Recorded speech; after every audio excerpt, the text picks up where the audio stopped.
Well, it's my pleasure to introduce our final panel before our keynote, Justice, Inclusion, and Imagining and Building Alternative Platforms. And so to introduce our guests, I'm going to turn it right over to Dr. Lori Quito Lopez, and we will kickstart that panel with that. All right. Thank you. All right, so for our panel today, we have 4 wonderful speakers, and I'm going to start by introducing them. So here we have Amar Jean Christian, who is an assistant professor of communication studies at Northwestern University, but he recently earned tenure there, so he will very shortly have the exciting new title of associate professor. Tanya Sutherland is an assistant professor of archival studies and digital culture in the Department of Information and Computer Sciences at the University of Hawaii at Manoa. Oh, sorry, we didn't get applause then because we didn't just get a new title, but we'll applause anyway. All right, Sarah J. Jackson is an associate professor of communication at Northeastern University, and in July she'll be starting a new position as the presidential associate professor of communication at the University of Pennsylvania's Annenberg School for Communication. That's exciting. And Matthew Bui is a doctoral candidate and Annenberg Endowed Fellow at the University of Southern California's Annenberg School for Communication. And I'm Lori Quito Lopez. I'm an associate professor of communication arts at the University of Wisconsin-Madison. Okay, so in this panel, we want to explore the question of how we can use new media technologies for the specific purposes of racial justice and inclusion. So it actually connects really well to the themes of the previous panel, but I think all of our research is going to take it in a different direction. These scholars look at anti-racist interventions, including alternative media productions, archives, hashtag campaigns, and counter mapping platforms. Building on their wide array of experiences, they will discuss potential lessons, themes, and strategies for a more radically and racially inclusive future of new media and technologies within and outside of pipelines of production, distribution, and consumption. Together, we seek to engage with and produce scholarship activism aimed at combating the flattening discourses of diversity and multiculturalism. So I'm just going to open with kind of a broad question that I think will help you all to just tell us a little bit about the general work that you've been doing in this area. So what does racial justice look like in relation to your work? And how do you see your research as an intervention in the larger political social context around racial justice? And we can just go in the order here. Hello. So I view racial justice as critical to my work and also as inextricably linked from gender justice, sexuality, and economic justice, especially, and all the other forms of difference that we contend with. In my specific work right now, I've been interested in what independent creators do online and how they make their own cultural products to intervene in Hollywood and sort of creative industries more generally. So after writing a book about independent web series creators called Open TV, in which I interview people like Issa Rae, who is probably the most famous person in the book at this point, I started a platform called Open Television to specifically assist Chicago artists who are intersectionally identified in making and releasing their own shows.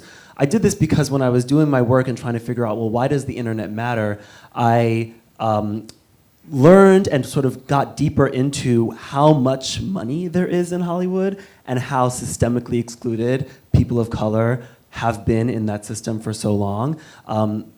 Netflix spends now, I think, $13 billion a year on original programming. That's one channel. All the tech platforms spend over $1 billion a year. HBO spends several $billion a year. It's a lot of money, but the number of people who actually are executive producers and creators of shows for all of those networks, streaming or otherwise, is, I think, less than 5 to 7%. That's all people of all colors for television, and that's a lot of money that doesn't go to our communities, and it doesn't allow people to support younger creators and tell more stories and really help us all understand what it's like to be racialized, right, in America. So for me, racial justice is about getting people access to these systems, but also building systems outside that could sustainably develop our communities when those systems inevitably lose interest, right? And the waves go. Right now we're in a diversity wave, so I sort of knew that starting Open Television, that there would be an opportunity to maybe get some people in and build an audience that might sustain these communities going forward. So my training is in Archival Studies, and so I'm primarily interested in records and evidence. And in this specific context, I'm also very much interested in digital memory, and also, as Kieran said on the previous panel, in the digital traces that we leave behind. So from that perspective, I look a lot at gaps and vagaries in the archival record. I look at how people are represented in records. I look pretty specifically at how records are contributing to our carceral state. So the gathering of data and social media records, the sort of push toward using those kinds of things. And I also have sort of deep investments in critical and critically understanding decisions to move analog records into digital environments, which I'll talk a little bit more about later. So, in terms of a larger intervention and records and archives and digital memory, there are so many ways that records are used in our everyday lives that we're just not aware of. And someone on a previous panel said something about how we don't know how long Homeland Security records are going to be kept, for example. Well, for an archivist, that's actually not true. For archivists and records managers, there are laws that govern and mandate how long those records are kept, and those. So looking at those kinds of concerns and being able to address the racialized aspects of them, the race overlay. Very typically when you're looking at gaps and vagaries in our historical record, it's Black people and other people of color and queer people that are falling into these gaps. And whether it's just a lack of representation or if it's work in our descriptive practices and how we name things, what we call people, there's sort of a lack of empowerment right now in terms of people being able to name and call themselves, to record themselves, to create their own evidence and historical record. And the gap and the vagary and the violences tend to happen to communities of color and also, again, to queer communities. So. Those are sort of my primary engagements and investments. How that plays out in the research looks all kinds of ways, but it really always comes back to the record and the evidence in front of us. So my work, as some of you know, focuses on media activism and also the ways in which journalists and other media makers cover Black activism, feminist activism, and et cetera. So the question of sort of like, what does racial justice look like in relation to my work? It's basically what my work is about from a media studies framework and perspective. And I would say that means that there's a lot of nuance and complication in that, because historically there have been some sort of, we can take technology as an example, and folks on previous panels have noted this. There have been some myopic and very hopeful ideas spread that, so for example, technology will save us, that it will erase inequalities, that it will do et cetera, that have lacked the interventions to sort of acknowledge that, for example, the internet is a tool of military technology primarily. It's a surveillance tool primarily, and that it actually reinforces many of the very hierarchical structures in our society that many activists are using that tool to try to upend.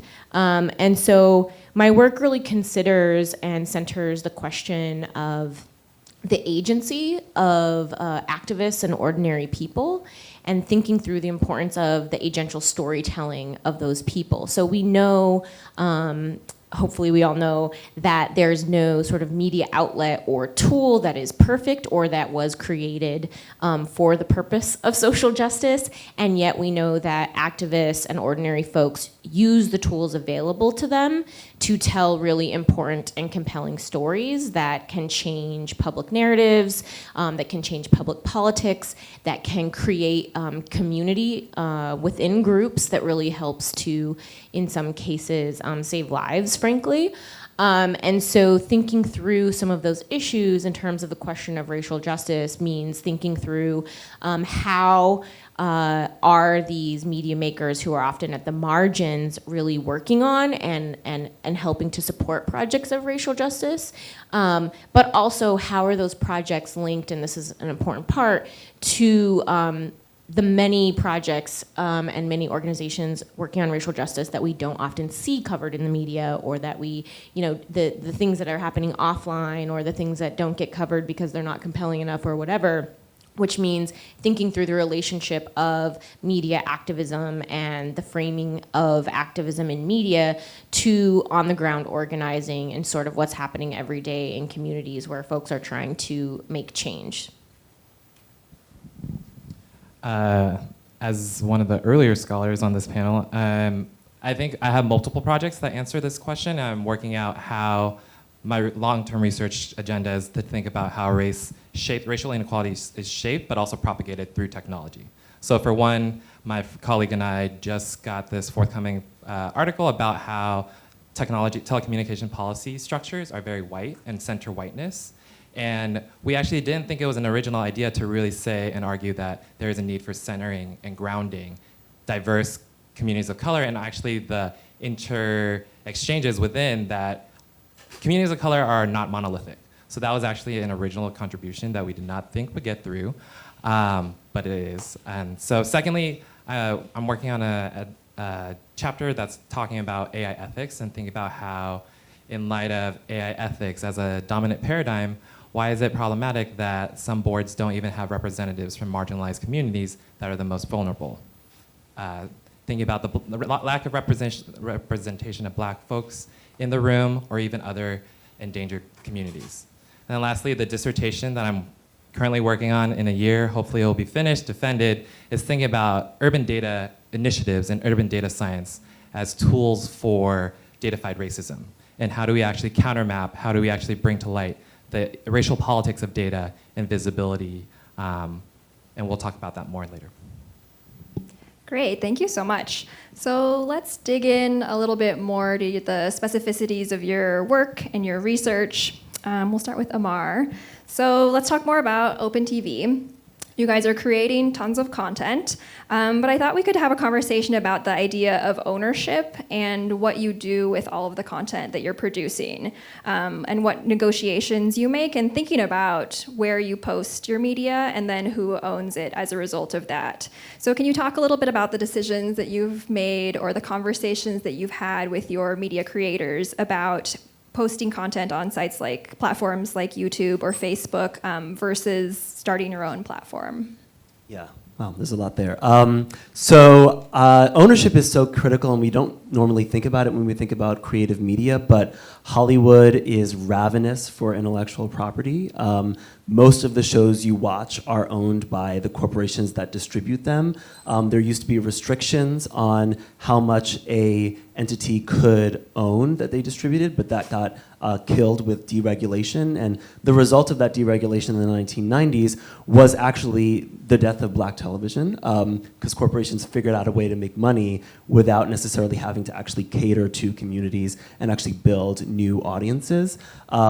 And I think this is a real problem for inequality and sustainability. If you are a young creator and you have a story and you bring it to Hollywood, you're almost immediately given this proposition, well, if you want your story made, you have to sell it to us, and then you lose control over it, right? They can bring in other writers who might not share your political perspective, who might not share your culture, to actually make it.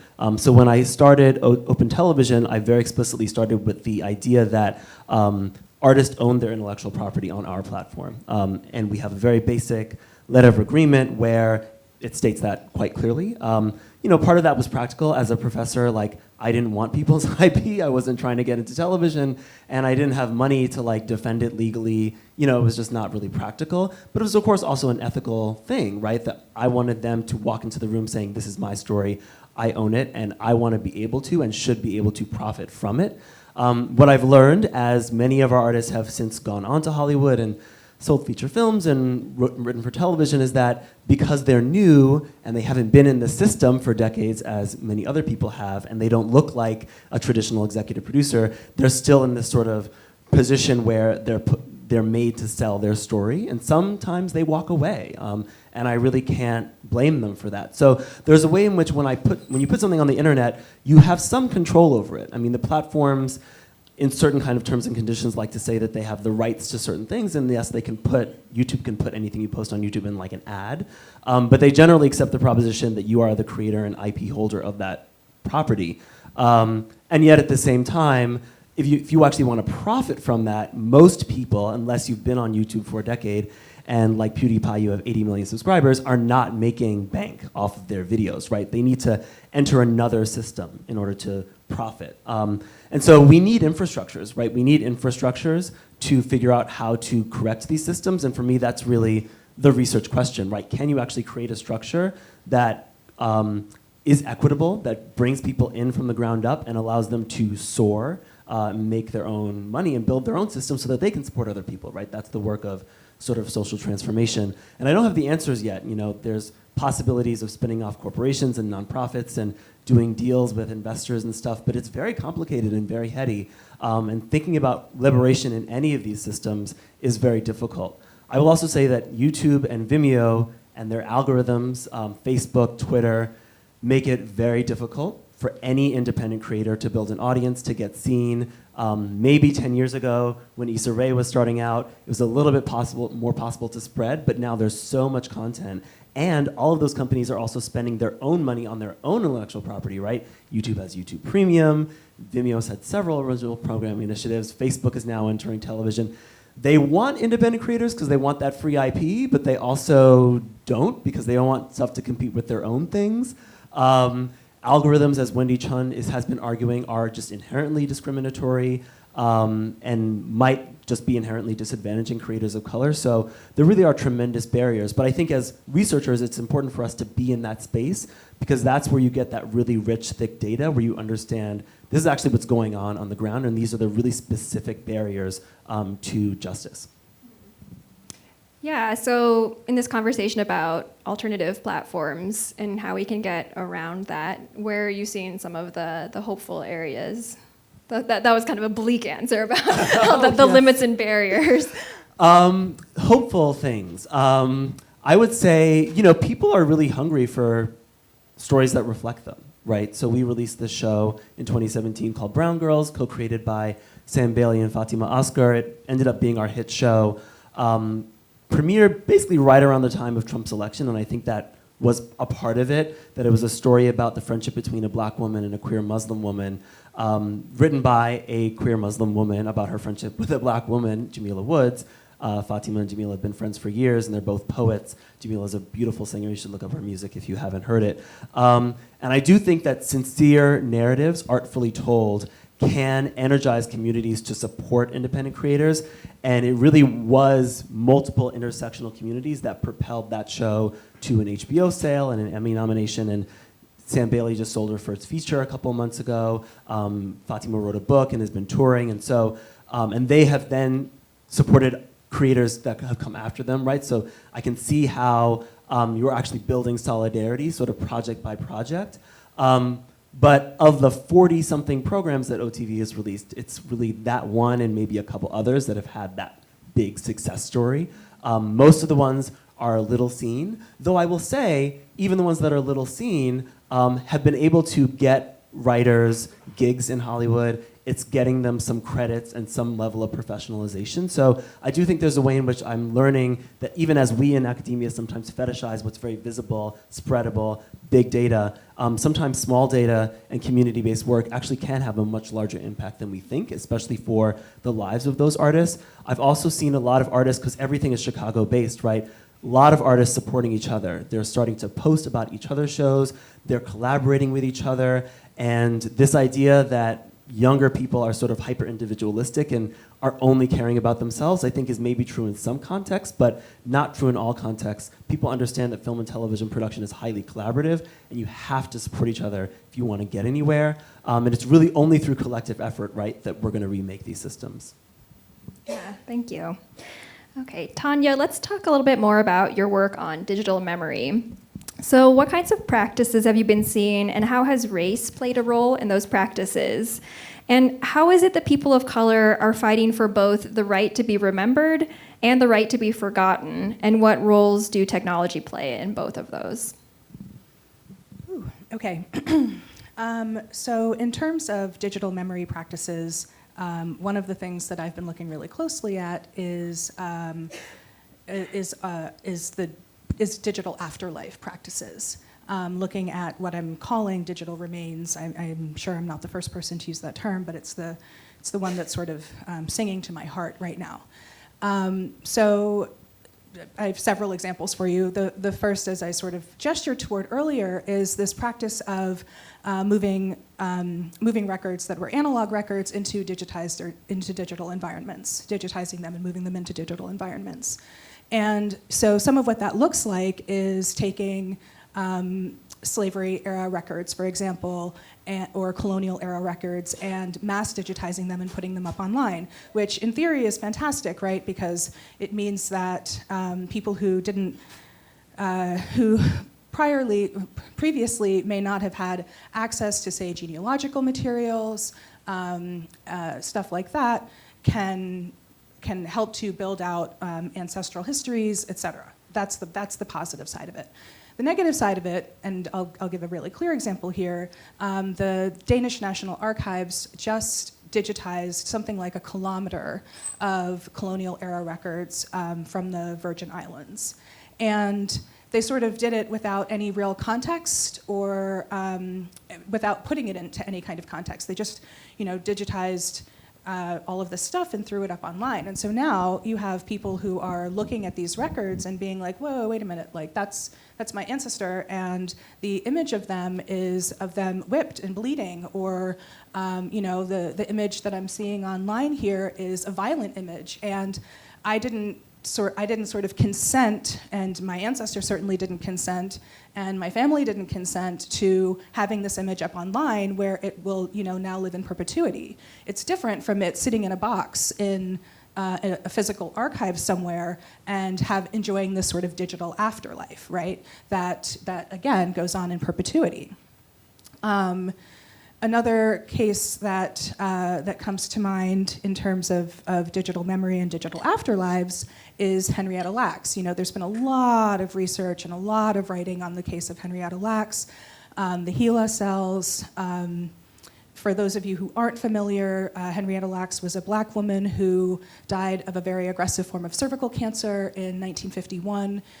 She was treated at Johns Hopkins Hospital, and they took, which was, de rigueur at the time, certainly nothing untoward about it, they took cell samples from her, cancerous cell samples from her. But this form of cancer was so aggressive that the cells were able to replicate so fast. And this was the first time that we had really sort of seen this play out in medical history. And so previously, one could just take sort of a dead histological stain or smear. If you remember back to biology class, the gels, right? You look through the microscope and you see the dead stain there. With Henrietta Lacks' cells, they were replicating so fast that you could do studies on the cells that sort of imitated what the human body could do.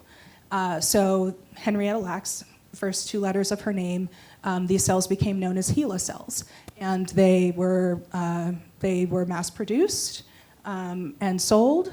And so everybody kind of knows that part of the story. Her family didn't get a say in it. Lots of people made a lot of money on HeLa cells. In fact, I have a friend who does bio sales. And I remember asking her, have you ever heard of HeLa cells? And she was like, oh yeah, we sell them. That's one of our highest selling products. And I was like, well, have you ever heard of Henrietta Lacks? And she was like, nope. Nerp, never heard the name.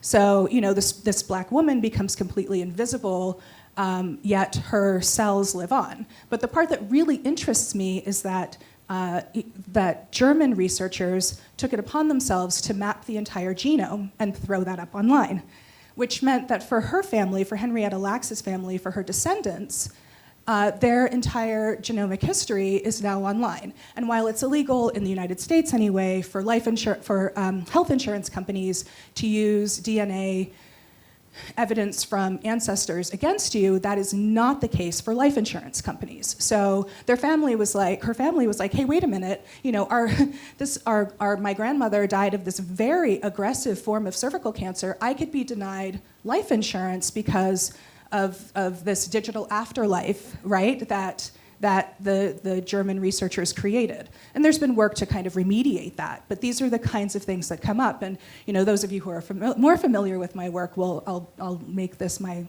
last example before getting to the right to be remembered and forgotten. The Tupac hologram, it's a burr in my side, because somebody I'm not going to remember right now, and so apologies to the journalist who brilliantly wrote this and said this about the Tupac biopic. Acting like Tupac is not the same as being Tupac, and that hologram, which was created, in conjunction and in conversation with his mother. But really, you have this instance of taking a whole bunch of data, images, archival material, and bringing a dead man back to life, a dead black man back to life to entertain a white audience at Coachella. And I take deep issue with that. And we're starting to see that some celebrities are exercising agency in what can happen to whether or not there will ever be a hologram of them after they die. They're trying to put in, like Carrie Fisher had a statement in her will that she was not to be digitally resurrected. So those are the kinds of things that I'm seeing in terms of digital memory and just the racialized aspects of it. In terms of the right to be remembered and forgotten, the right to be remembered, I think, is really, it's a big one. Memorialization, burial, the way that Black people care for and remember and think about our dead is really, it's really important. And so we see memorial sites popping up that have also been commodified, right? For like $30, you can put up pictures, but if you pay a little more, you can also have video. So there are those kinds of services that speak to our desire to be remembered. That being said, there are also companies like Eterni.me, ETERNI.me,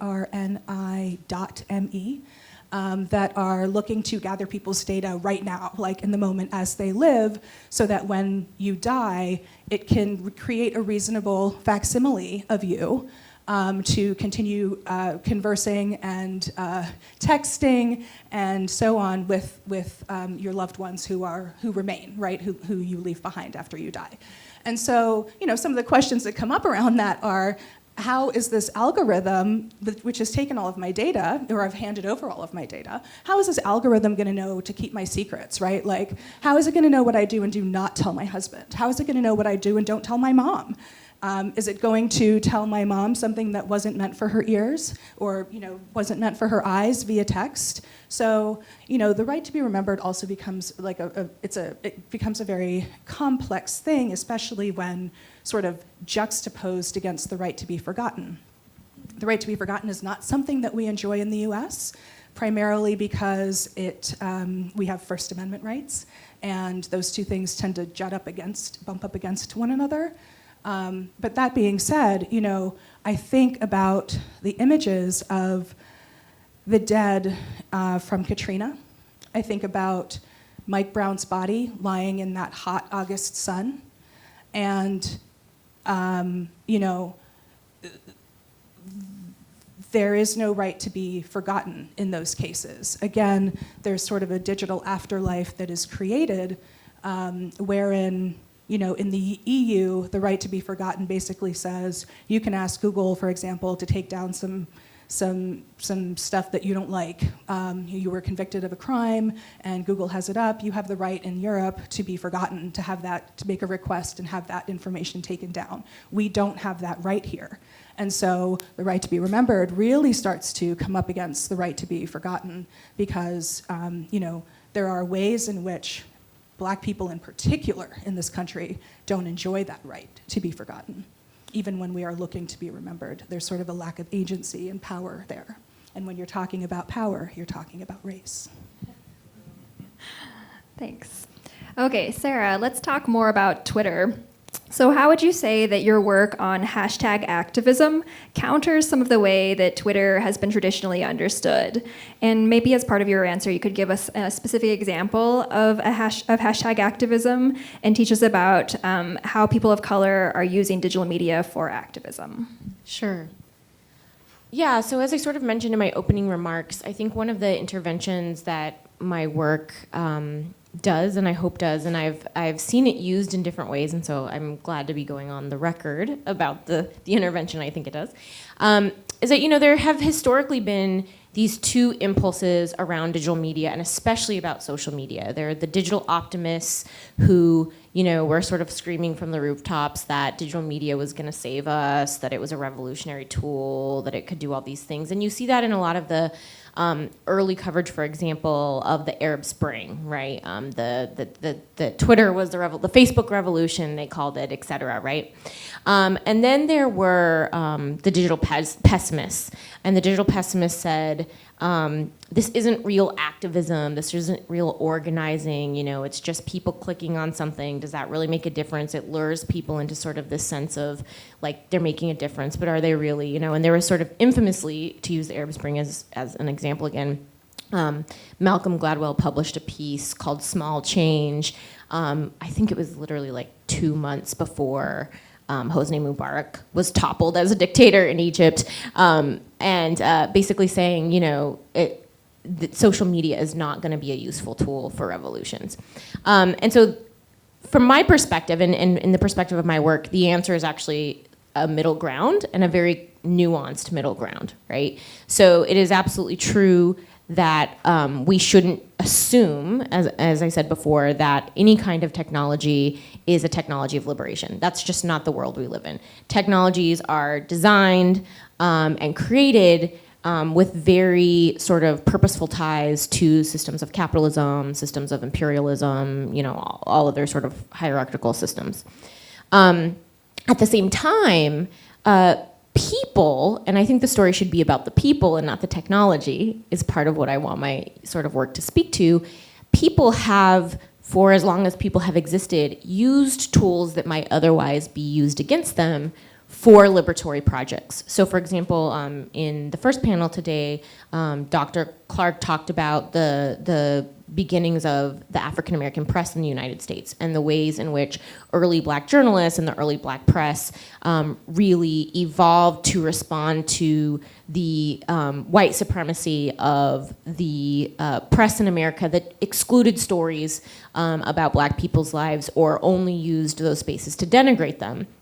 And my work very much argues that just as newspapers were a tool in that period, right? Just as, for example, Ida B. Wells at the turn of the 20th century was telling really important and different stories about lynching than what those in power were telling, and that her stories became really foundational and important in our collective memory about the role that lynching has played in our nation, that contemporarily media makers, ordinary people, activists are using new technologies to similarly attempt to intervene in the record and tell new stories from the perspectives of those communities and create new narratives and encourage the public to think differently about some of the taken for granted questions. And as I mentioned, and I always dig in on this, that is part of larger projects, right? That's part of larger organizing projects and liberatory projects that you sometimes see online, but that often you don't, right? So they're playing one role in sort of asking us as a nation to reimagine some of these stories. And so in answer to your, a example of this, in the forthcoming book, hashtag Activism, which I co-authored with Moya Bailey and Brooke Foucault-Wells, we look at a whole bunch of different cases of hashtag activism. And one of the things that was really interesting is everyone has heard at this point of Me Too, of the hashtag Me Too, right? Even the hashtag Me Too, there were some questions around its creation and ownership that had to do with race, particularly because Tarana Burke had an organization called Me Too and was initially not given credit for the phrasing or for her organization, but that was corrected, and in part very quickly corrected because Black women on the internet said, hey, you need to interrogate where credit is being given here. But that said, we argue in the book that Me Too was made possible by other hashtags that are sort of less well known, that were, as Dr. Christian mentioned, and sometimes less visible, and yet they start to essentially are the building blocks towards visibility. And so we look at, there's 4 hashtags in particular that we found were especially influential on Twitter that didn't get the same type of mainstream attention offline as Me Too, but that predated it. And these hashtags were You OK Sis, Why I Stayed, Survivor Privilege, and hashtag Say Her Name. And these 3 hashtags, one, You OK Sis, was a hashtag started by Black women to talk about intervening in street harassment and strategies around intervening in street harassment and talking about the everyday sort of intersectional sexism of existing on the street in a femme body. Why I Stayed was a hashtag also started by a Black woman to talk about the ways in which victims of domestic violence are blamed in our society and to talk about interpersonal and domestic violence. Survivor Privilege, also started by a Black woman, was started to reject narratives that were coming from the right, suggesting that it somehow benefited women to talk about being sexually assaulted. And then, of course, Say Her Name was started by a group of activists and scholars to really lift up the names of women and femme and trans victims of police brutality and sort of other forms of state violence. And all of these networks existed and sort of evolved over a very close number of years. And what we found in our work is that the people who were leading these conversations and the people who were participating in these networks were sort of all in conversation with each other and all sort of were influencing one another's discourse. And ultimately, these same people became the people that helped hashtag Me Too trend on Twitter, right? And so the story of Me Too becoming a national or even global phenomenon that has allowed us to have a national conversation about all kinds of gendered violence is in part due to the fact that there was a sort of digital labor happening that was largely Black women's digital creative labor that was setting the stage for and creating online networks of people who were using similar vocabulary and framing and bringing to light sort of new ways of talking about these issues. And of course, I should say, this isn't the first time this has happened. In the 1970s, women's lib publications, for example, set the stage for the mainstream media paying attention to issues like abortion, right? And we're writing about those things before. But so that sort of speaks to the ways then in which these networks really are a tool that can be harnessed. And that should exist alongside the fact that these spaces are also spaces where often the people doing the most creative labor and often the people contributing some of the most liberatory frameworks and most innovative stories are also the people who are the most surveillanced and harassed and trolled on these platforms, right? And so that's something that is important for me to think about in my own work and for other people to think about as they think about using any kind of media, really, but in this case, we're talking about digital media, using digital media as a liberatory tool, that it can't be a myopic framework and thinking that that's the only thing that it does, because we are also, people are vulnerable. people are really vulnerable and their lives are really vulnerable in these spaces, and those things align along all kinds of things having to do with power and inequality and difference. Thank you. Actually, can I ask a follow-up question? I'm really curious about this finding, and I'm wondering if you could talk about the methods that you used. I feel like you probably have some insights into helping us uncover this kind of activist framework. Sure, yeah.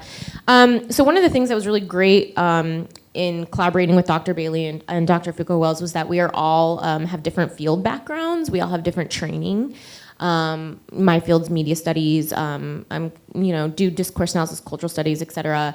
Dr. Bailey's a digital humanist, and Dr. Foucault-Wells is a network scientist.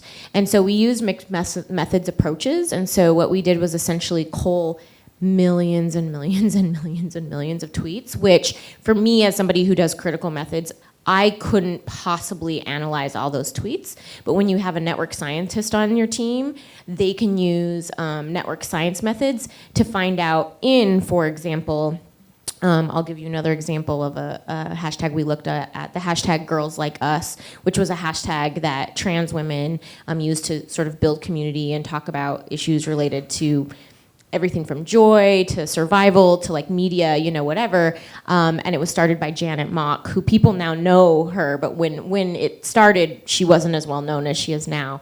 So what we can do is we can take the millions of tweets of Girls Like Us, and the network analysis methods allow us to see who are the most influential nodes or who are the most influential users within that network. So we can see that Janet Mock, for example, and Laverne Cox from Orange is the New Black are two of the most influential nodes in that network. But what we were really excited to see in many of our networks was contrary to what some of the what some might expect, or what some of the sort of other theorization in at least my field, media studies, would expect. You would say, oh, it'll be elites who have the most power, it'd be celebrities, it'd be et cetera. What we found, in fact, was that it was often ordinary, everyday people who didn't have that many Twitter followers, who didn't have, that much visibility in what would be considered sort of the mainstream world. But in these particular communities and networks, these were people that others came to rely on to sort of tell stories and share resources and sort of create a sense of community. And so then, right, once we know who these folks are, we can look at what are the stories they're telling. How are the stories they're telling different or more? How are those stories filling gaps that others might not be being told? And we looked at this as well with the hashtag Ferguson, and what we found was, pretty amazing. We found ordinary people who were neighbors of Michael Brown, who really were initially in the first days of what became, to this day, still one of the most used hashtags ever in the history of Twitter, as being the people who really framed the narrative that then later got picked up by, the activists and the advocacy organizations and the celebrities to talk about police brutality and what was happening in the streets of Ferguson. And so we think that's really cool, right? That with the mixed methods, we were able to see that. And then one more thing on the methods tip, we also, absolutely both all three of us feel this way, but Dr. Bailey really pressed us to think about the ethics of some of these methods. And this is a really important question, because one thing we see, particularly in academia and particularly in journalism, is that people will go onto Twitter, they'll say like, oh, there's this hashtag Girls Like Us, there's this hashtag Ferguson, there's this hashtag whatever. I'm gonna take screenshots of tweets and embed them in my story and da-da-da-da. And what they don't know is they're like outing people, they're driving trolls and sort of like far-right squads to these people's Twitter accounts. They often are doing damage, and then there have been people who have flippantly said, well, Twitter is public, but it's like, that's not exactly the ethical, that's not the stance we want to take. And so one of the things that was really important for us in our methods of the project was to not just treat these folks who are doing a lot of creative labor as subjects to be, or as objects to be consumed, but as agential. Because our argument is essentially, and what we find in the project is essentially, that their agency takes a tool that wasn't made for them, takes a space that wasn't made for them, and fundamentally changes the conversations we're having and what their community looks like and all these kinds of things. And so it was really important to us then to sort of include them in the process. So we actually applied for a small grant, got a small grant, and paid honorariums to the hashtag activists that we studied to write small contributions, sort of reflecting on the creation of their hashtags and on what we are saying or arguing in our academic work about those hashtags. So we have a contribution from Janet Mock, which is exciting. We have contributions from Bogatwe Wanjuki, who started the hashtag Survivor Privilege. We have contributions from, quite a few of these folks, someone from BLM, et cetera, et cetera. And it was important to us that their voices appear alongside ours so that we didn't perpetuate these dynamics of power and data and access around them doing labor and us simply sort of like consuming and telling you all what the labor meant, but they get to tell you what the labor means too. And in my opinion, their version of what that labor means is just as valid as my version of what that labor means, right? So that was something that was really important to us. And we also asked permission to use tweets. So this is something that I feel like even a couple years ago, I would be on panels and people would argue about this, and I don't know if it's something people still argue about or not. I'm not sure, but I have a position on it. So we removed identifying data when people wanted us to remove identifying data. I mean, sometimes we would still say, like, people made this argument, but we wouldn't include their handle. We wouldn't include an image if they didn't want identifying data. And that's like just a very humane and frankly ethical and humanistic way to understand our positionality and their positionality in terms of power. And so I think that that's something that became also an important part of the methods we chose to use, which was thinking about we're using methods that weren't necessarily designed to respect or honor the labor that we're studying. So how and what can we do to sort of subvert the fact that the methods themselves might produce in us sort of an ethic of consumption and instead move towards an ethic of collaboration with those folks. That's fascinating, thank you. So Matthew, how do you understand the relationship between technology and racial capitalism? And what role does that play in how you understand racial justice around data analytics? So very intimately, in the sense that I think a lot of technology studies remove or obfuscate the ways in which logics of racial capitalism are enmeshed in technology, especially data-driven technologies. So in the initial conception of my dissertation, the starting point that I was starting at was thinking about the smart city and how it's like in this day and age of data-driven technologies, algorithms, artificial intelligence, ubiquitous data sensors are gonna solve all our urban problems. We're gonna be more efficient, we're gonna be more equitable. But actually problematizing the smart city narrative and the imaginaries of what communities are actually represented within the data and how are they represented. Thinking about the racial politics of data and how, I'm thinking back to the Moynihan report, that urban observations and just thinking about how Black families were denigrated because of their lack of familiar, or they were denigrated because of their disorderly family structures. But think about how observing and objective observations are often used to make racial hierarchies, and the ways in which smart cities data collection could in fact reproduce these same inequalities. So building alongside a lot of critiques of the smart city as ahistorical, acontextual, but then looking more into the literature and thinking about the ways that I see the city as racially segregated.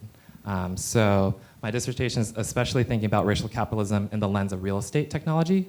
So thinking about how Los Angeles, there's a 1939 map from the Homeowners Loan Corporation that shows one of the original conceptions of redlining.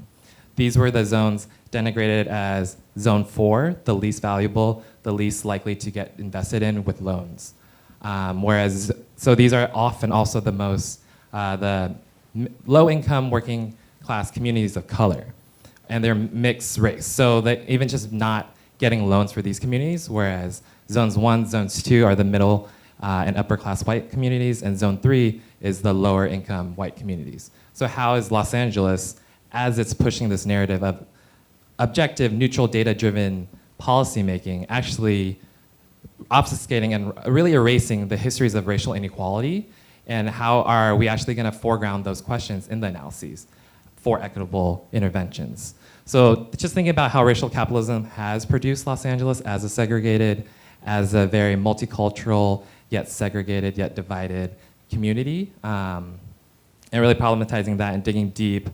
And then thinking about how do platforms such as Yelp reproduce imaginaries of, so to go back a little bit, my first chapter is about Yelp and scraping Yelp data and thinking about now in the moment, I have to give a LA history lesson. Sorry, I'm like working through how to explain LA history to non-Angelinos.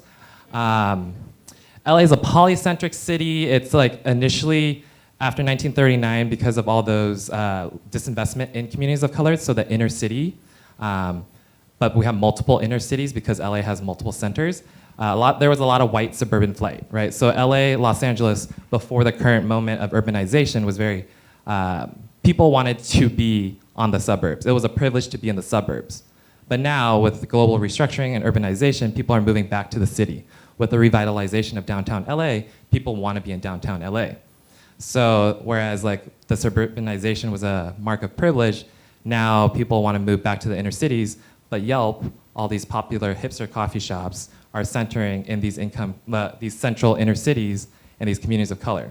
So the first chapter is thinking about and interrogating how gentrification actually is overlaid with a lot of these imaginaries of space. So the most popular coffee shops are actually in gentrifying areas. And so I'm actually problematizing, if you don't trust me on my methods, a Harvard Business School study did this, and they said gentrification actually is happening, and hipster coffee shops are a signal of that, but they don't problematize the word gentrification. They view it as a positive term, right? Like up, like development up. But I'm actually thinking about like, hey, all these communities were erased from loan investments, but now that it's hip and it's popular to be in the city, why are these communities also, why are these people getting displaced, dispossessed? All right, so thinking about that, first chapter is about Yelp, and then now I have access to a commercial database that I cannot name, but it's a real estate site, imagine whatever you want, but thinking about the material displacement, right? So from the symbolic erasure within the Yelp platform, but also the ways in which these processes are also in the real estate data reflecting like these communities are the hot and upcoming areas, deemed flagged as hot and up and coming areas, but also who are they hot and up and coming for? Whose histories are erased in these like up and coming neighborhood real estate advertisements. And then finally, like the last chapter is also thinking about this history of LA's revitalization and thinking about data as some proxy to countermap these inequalities. The ways in which downtown Los Angeles from 2011 to 2017 has exponential arrest records. So as a mandate, sorry, I'm giving another LA history lesson. As a mandate, the LA Mayor Eric Garcetti mandated that all city and civic agencies have to publicize their data. So arrest data up to 2017 is public access right now.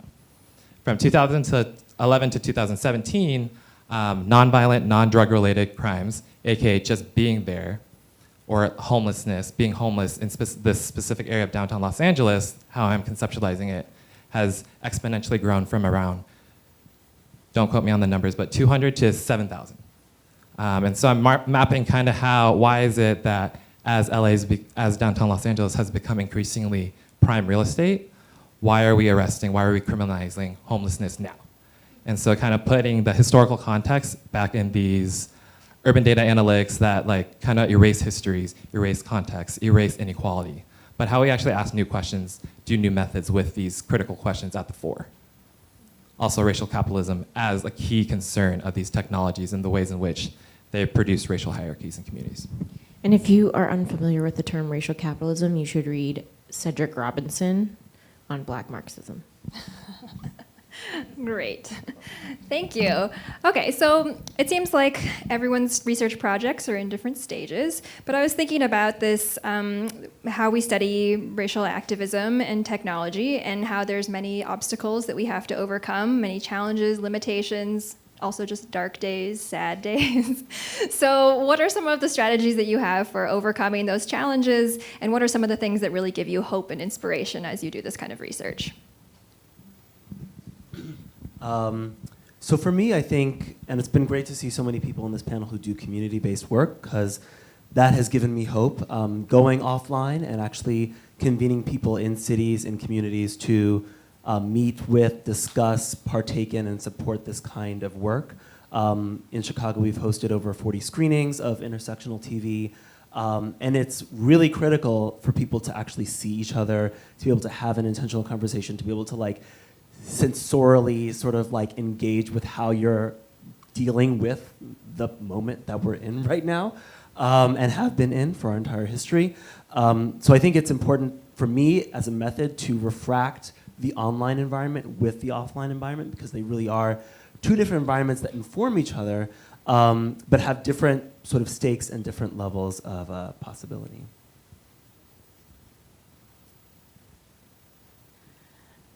So a lot of the work that I'm doing requires looking at things like lynching photos, interacting with Google Images, which will ask you whether you want to see Trayvon Martin's deceased body on the ground or in a casket, right? So the sort of day-to-day engagement is really hard. It's heavy work. Anybody that knows me well knows that I hate being told what to do. Question authority, my dad said, and I do. So I think the thing that gives me the most hope is seeing the ways that people subvert these systems, seeing surveillance turned on its head and become surveillance, seeing the ways that people have taken, Facebook and Twitter and other social media platforms and created smaller, autonomous, and also liberatory spaces within them. Dr. Brock, who spoke on the first panel, does a lot of work around this. In fact, I think a lot of us do a lot of work around the ways that that people are subverting existing systems and using them for liberatory purposes. And I'd say that that's probably the thing that gives me hope on the days that it seems like it's just oppressive, right? And it's not, right? There's a lot of joy to be found in subversion. Yeah, I mean, I would echo, I think, both of those points. I think being connected to communities, I think it's interesting because there's an impulse in academia, but also in journalism, a lot of professionalized fields towards this concept that does not exist called objectivity, where you're not supposed to be attached to the things you're writing about. And I mean, when we're talking about writing about people's lives and liberation and bodies and joy and like all these things, the ideas of not being attached to that sounds actually kind of vicious, right? So I think for me, absolutely being part of the communities that I study is really important, and finding joy in those communities. Recognizing that resistance can be joyful and resistance can be a form of joy. I mean, I think particularly right now, it's very interesting because there were people warning, and many of those people were Black women on Twitter, a long time ago about trolls and fake accounts and fake news and all kinds of like attempts to silence people on Twitter. Many, many years ago, but since the 2016 election, there is like this renewed, or not renewed, but new public concern and sort of pessimism about digital spaces and how whose voices are being included and not included in information, et cetera. And those are valid concerns, and those are things we should be worried about and we should be thinking about.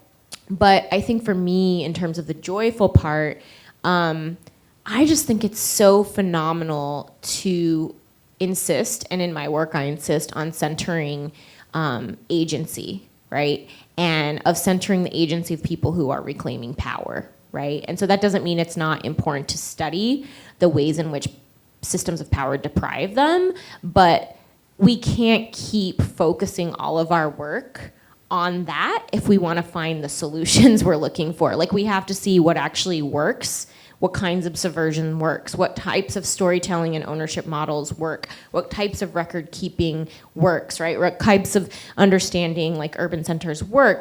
If we're going to develop the liberatory frameworks that will, idealistically like topple the ones that concern us. And so I find joy absolutely from that process. I would just echo the community, like being embedded in a community, connected to community organizations that actually are like, oh, we can use this map, or have you heard about this? Have you heard about that? I think a lot of the LA history I kind of knew because I was a native, but also was taught by these community members and these community organizations. Secondly, I think I've been sitting at the feet of a lot of women of color who have been very generous academic mentors, and the ways in which they've just been like, yes, I know I'm sitting here, but like I've actually been told that my project is not important because we already know racism exists, algorithmic bias exists. But sitting at the feet and working through and just having people do the emotional labor, just be like, Matt, keep going, you have an interesting question.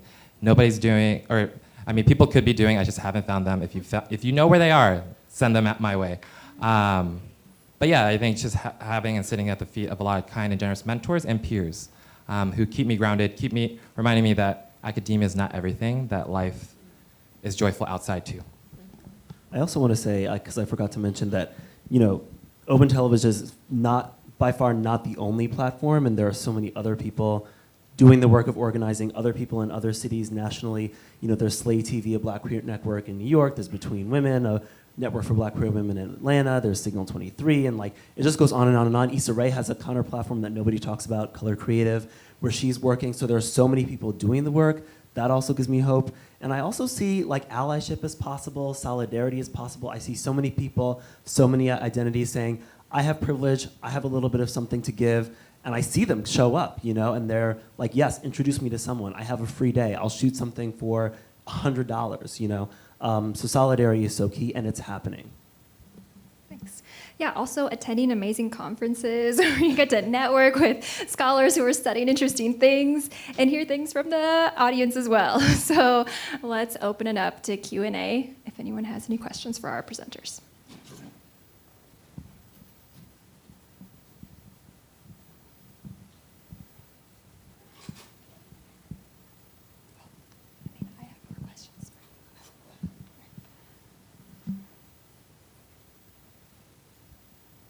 Thank you so much for all of your talks. I had a question about, is this on? Okay, thanks. Okay.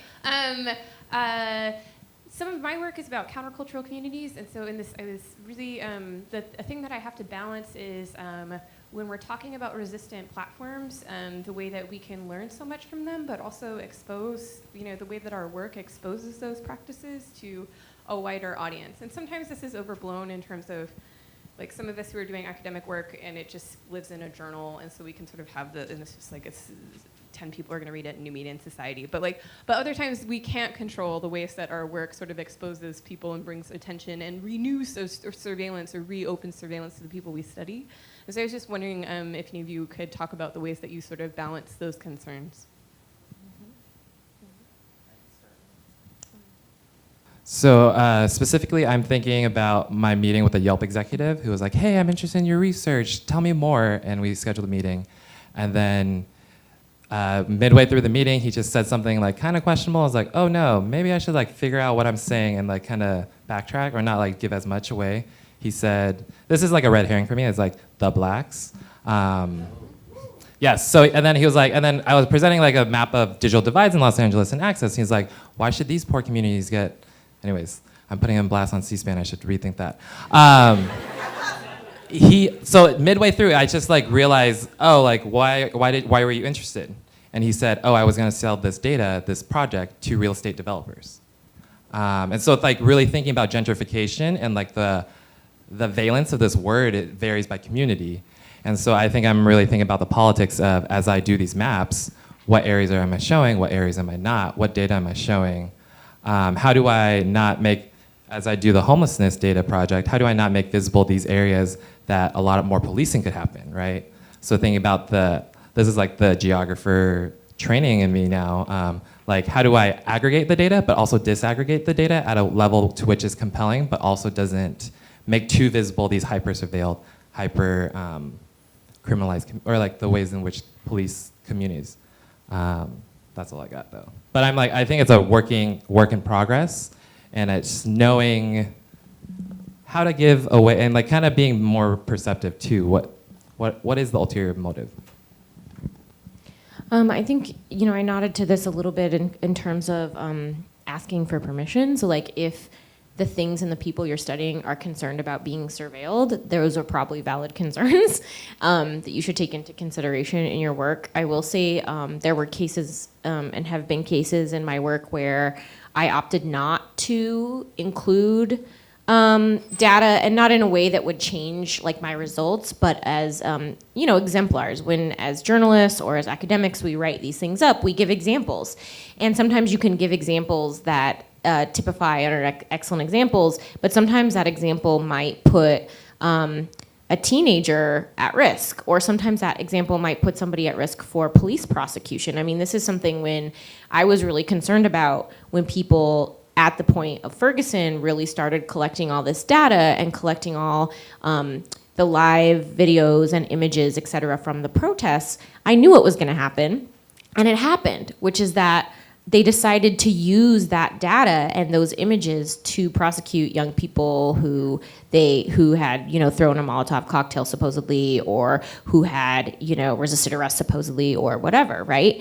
And so those are things for people who are collecting data, for archivists, for researchers, for journalists to think about, because you don't want to be complicit in the projects that you're trying to lift up the people who are working against. So I think that is that's absolutely the thing. But I will say, to my point on agency, and then pass it over, one thing that I like to point out to people is that activists are smart and ordinary people are smart. And there is this way in which sometimes, again, journalists and academics write about activists and write about like ordinary people like they don't know what's happening.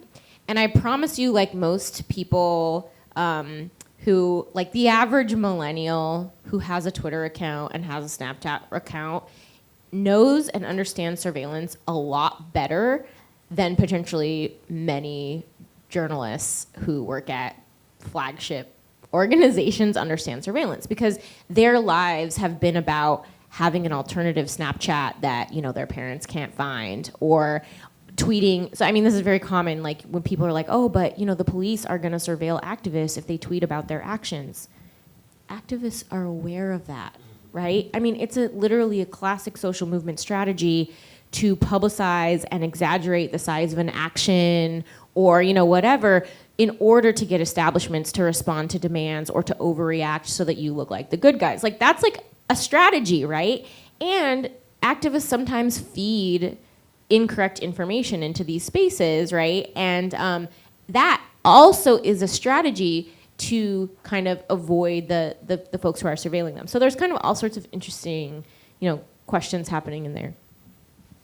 My work is very much about making my participants visible, and they come to me to be visible. And largely that allows me to assist them. And I sort of, kind of like you were saying about being objective, I kind of unabashedly am like, yeah, I'm in league with this, with you, right? So if a festival comes to me, which happens quite often, they're like, we need intersectional content, right? Like I've been able to get my participants' work program into festivals.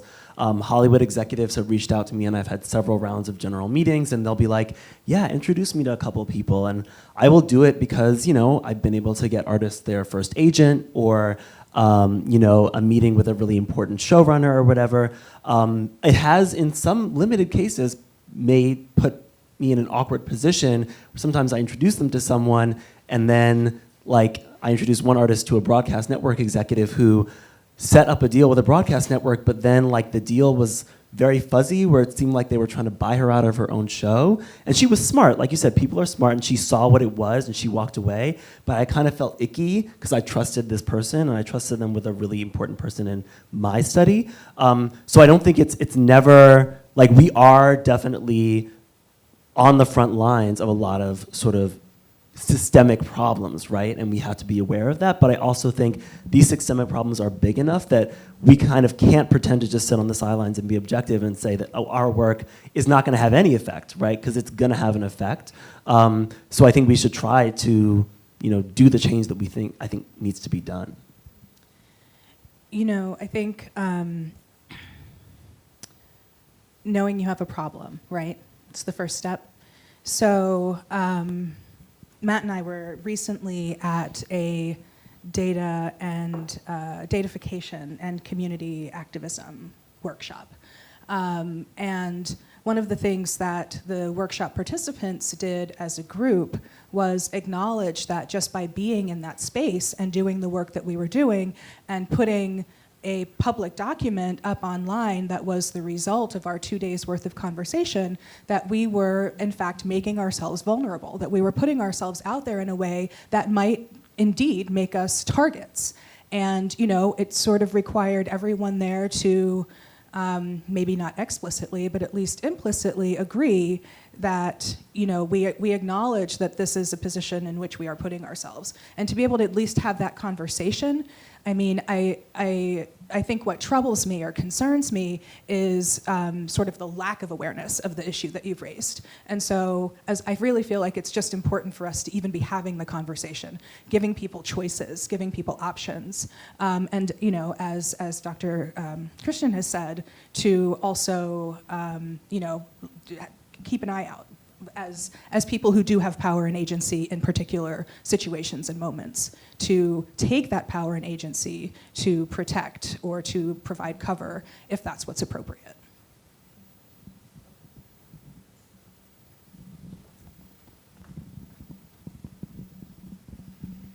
Hi, again, Shireen. The question I have specifically is for Dr. Christian. But I do, if anyone else wants to answer, please specifically answer. But in terms of the creative space, and especially in the context of telling stories from a sort of racial justice or social justice perspective, many of the platforms have participated in sort of banning and shutting down voices of brown and black and indigenous folks, but allowed others who had, let's say, questionable conspiracy theory frameworks who got, millions of followers and made money off of that, by the way, which is what you mentioned earlier today. But somehow that level of opportunity is not sort of afforded when you happen to be someone who's speaking up against racism, so, or telling a narrative that's not sort of mainstream. What would you suggest to any creatives who are trying to do that? I mean, I know you mentioned Issa Rae, and I remember when she first was complaining about the whole HBO thing in 2012. I was around, I watched that, and I watched her progression. But the truth is, the challenge to come from a framework, especially with these platforms specifically, where they will, allow their voices to be silenced because they are being sort of critical of the mainstream American frame, best way I can give it.